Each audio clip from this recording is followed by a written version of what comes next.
To understand TCP/IP layering, we first have to go back to the original OSI model.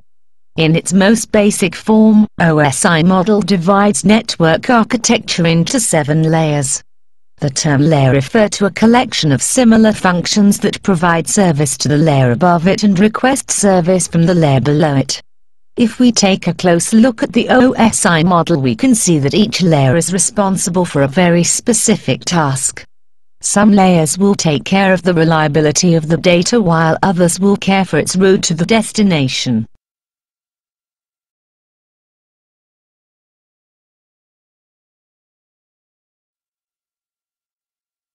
The application layer is the OSI layer closest to the end user, which means that both the OSI application layer and the user interact directly with the software application. The application layer provides standardized services such as virtual terminal and file transfer.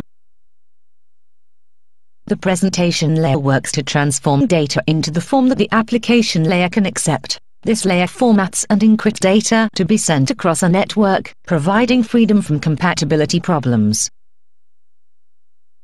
The session layer controls the connections between computers. It controls establishment and termination of logic links between computers.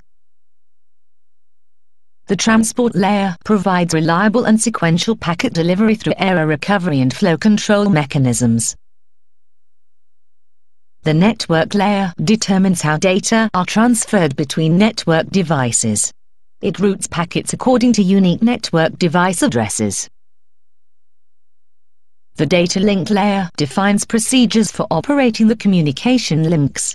The data link layer also frames the packets. The physical layer defines the electrical and physical specifications for devices. In particular, it defines the relationship between a device and a physical medium.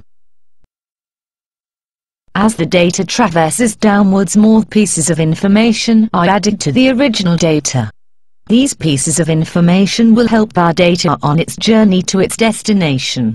Each piece of information, or in more professional jargon, header, will contribute to the overall size that need to be transmitted over the line.